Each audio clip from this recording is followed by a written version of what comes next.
जब लड़ाई है सच्चाई की तो सत्य, तथ्य और हकीकत को सामने लाया जाए।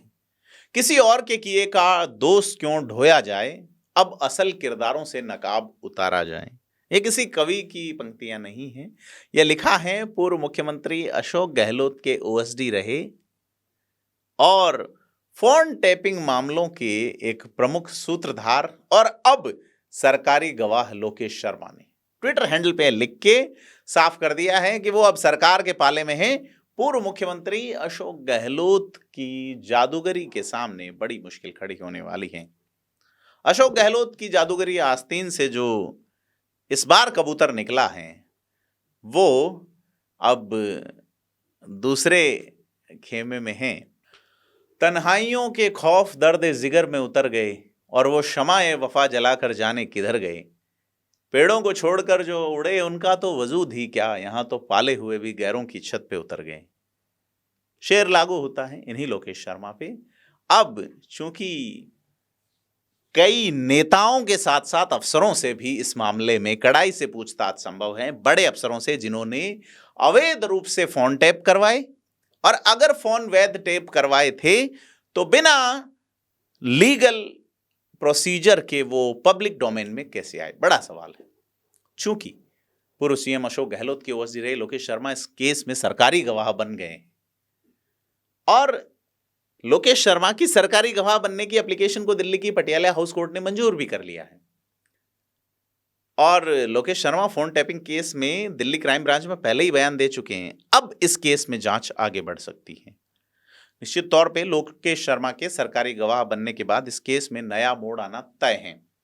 दिल्ली पुलिस की क्राइम ब्रांच लोकेश के बयानों के आधार पर अब पूर्व सीएम अशोक गहलोत, पूर्व एसीएस होम, तत्कालीन डीजीपी और अशोक गहलोत शासन में उनके अफसरों से पूछताछ कर सकती हैं, उनको पार्टी बना सकती है।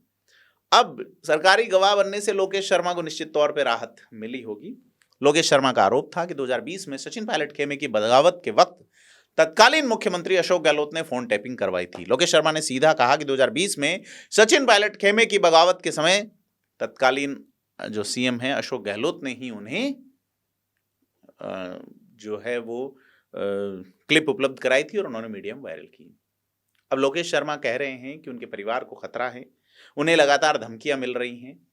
फोन टैपिंग केस में सरकारी गवाह बनने की याचिका मंजूर हो गई है। वो कह रहे हैं मैं अब कोर्ट जब भी बुलाएगा तब फोन टैपिंग की सच्चाई पूरे सबूतों के साथ बताऊंगा। पहले जांच एजेंसी को मैं सबूत सहित सब बचा चुका हूं। मेरी इतनी बड़ी सच्चाई को सामने रखा है। मेरे और मेरे परिवार को जान का खतरा है। मैं परिवार की सुरक्षा को लेकर चिंतित हूं। लोकेश शर्मा कहते हैं मैं हर सबूत बताने को तैयार हूं। सियासी संकट के वक्त तत्कालीन मुख्यमंत्री अशोक गहलोत रोज विधायकों के फोन टैप करवाते थे। अशोक गहलोत अपने पक्ष और विरोधी विधायकों के फोन टैप करवाने के बाद ट्रांसक्रिप्ट तैयार करवाकर पढ़ा करते थे। मैं उस समय रोज देखता था। लोकेश शर्मा को क्राइम ब्रांच ने अरेस्ट करके तुरंत छोड़ दिया था। उसी वक्त यह लग गया था कि लोकेश शर्मा सरकारी गवाह बन सकते हैं। चूंकि 21 नवंबर को उनको पटियाला हाउस कोर्ट से अग्रिम जमानत मिली थी। इससे पहले 14 नवंबर को खुद लोकेश शर्मा ने दिल्ली हाई कोर्ट में फोन टैपिंग केस में दायर गिरफ्तारी से राहत देने और केस को राजस्थान ट्रांसफर करने की याचिका वापस ले ली थी। इसके बाद उनकी गिरफ्तारी पर रोक हट गई थी। अब चूंकि दिल्ली में केंद्र का मामला है और केंद्र में जो पुलिस अफसर हैं वो 11 साल से केंद्र सरकार के अधीन ही काम कर रहे हैं। राजस्थान में तो 5 साल ये 5 साल वो वाला मामला है।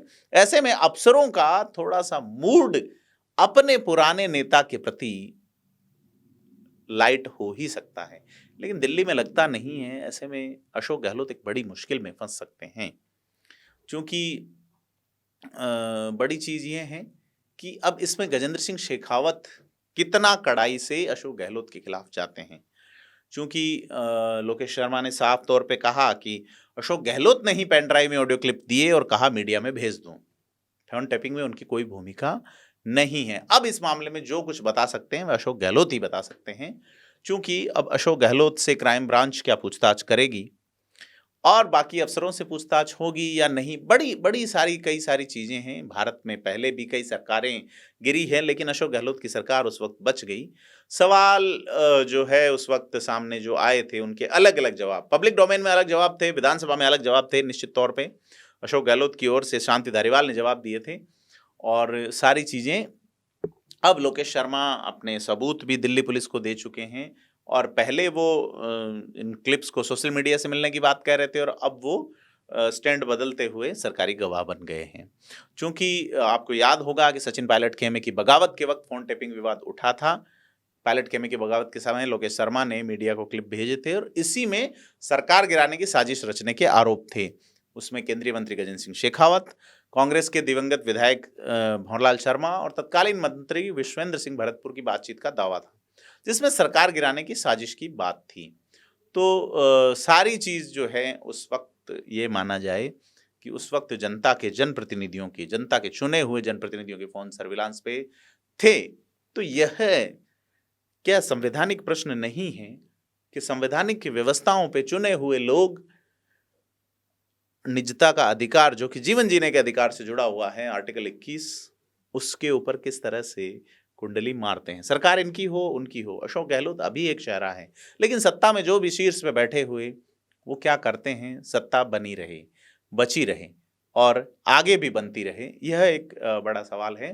तो सारी चीज़ वो है देखी जानी चाहिए कि यह मामला जिस तरह से भारत में पहले भी जासूसी के आरोपों में कई सरकारें गिरी है, केंद्र की चंद्रशेखर सरकार गई, कर्नाटक की हेगड़े सरकार गई, उसी तरह से अब क्या होगा, इसमें भाजपा क्या अगले चुनाव के लिए अशोक गहलोत को घेरने का वेट करेगी या इस मामले को डिले करेगी या तत्काल कार्रवाई करके कोई बड़ा जो है वो स्टेप उठाएगी। केंद्र सरकार का स्टेप क्या होगा, चूंकि दिल्ली की पुलिस एजेंसी उन्हीं के सीधे नियंत्रण में है। देखते हैं कि अमित भाई शाह के नेतृत्व वाली पुलिस अब क्या करेगी, बड़ा सवाल है। आपको क्या लगता है, कमेंट करके बताएं, वीडियो को लाइक शेयर करें। धन्यवाद।